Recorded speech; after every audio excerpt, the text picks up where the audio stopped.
Welcome back into the Sports Source. This segment brought to you by Daniel Hood Roofing. Summer in East Tennessee can be unreal, both in beauty and in storms and rain. Lightning, winds, hail, you name it. We've already seen it this summer.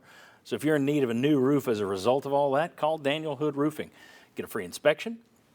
And if you need a new roof, they're the ones that will fight the insurance company for you. DanielHoodRoofing.com. Daniel Hood Roofing. All right. Take a look here. It's hard to read. I apologize. That's what happens when I get lazy and try and copy something right off somebody's website. The Athletic put out their projections. They have a computer formula, one of their writers. Their projections for the win totals for the SEC teams this year. Their top 7, Georgia, Alabama, LSU, Tennessee, Missouri. 5th best win number that they came up with. Texas A&M and Ole Miss. Kind of surprising. I thought South Carolina might be up there with all the hype they've been getting in the year they had last year. But they had Georgia at 11 wins, 10.9, Alabama at 10.1, LSU at 8.9, Tennessee at 8.8. Then you get down to Missouri, Texas A&M, and Ole Miss at 7 wins. All right, so 8.8. Let's say that's a 9-win season, a little under a 9-win season. Is that right? Do you think that's fair for Tennessee? Is that what you're expecting? 9-3? 9. Yeah, 9 or 10. I think that's. This is regular season, so. Yeah, regular season 9 or 10. I think 8.8. So I would go the above on the 8.8. Look, can they lose to somebody they're not supposed to? Sure. They did it last year against South Carolina. They also beat somebody they weren't supposed to on paper. Mm-hmm. So I think this team will be very similar in terms of quality during the regular season as it was last year. So I would go the over on that.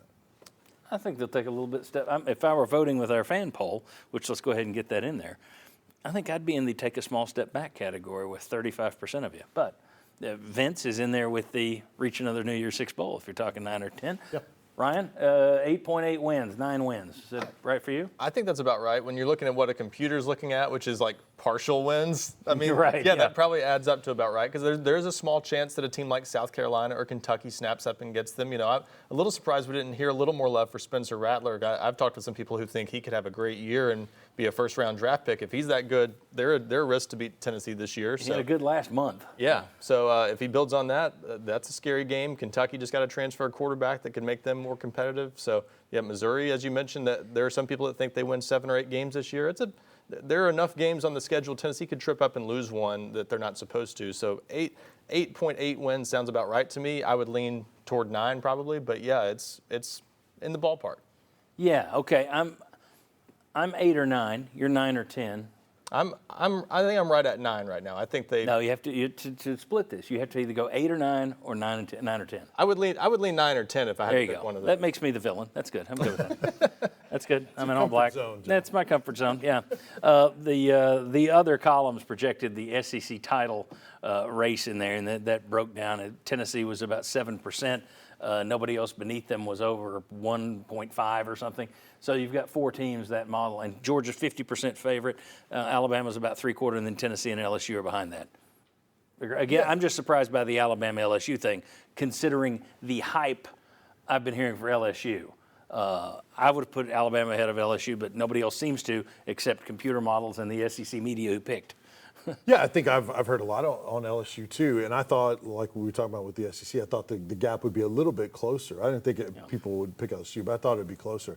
I was surprised by John the graphic that they have Missouri and Texas A&M. I think those are 7-win teams. I could see Texas A&M making a little bit of a jump, but Missouri's a surprise to me. Yeah, I think Missouri might be a 5 or 6 win team. They could. So, and then Kentucky's another one people are sleeping on. I think they'll be better at quarterback. Yeah. And then they're going to be pretty good on defense as well, and they have some good wide receivers. So I think Kentucky would be maybe that in that next group behind the Tennessees and the LSUs.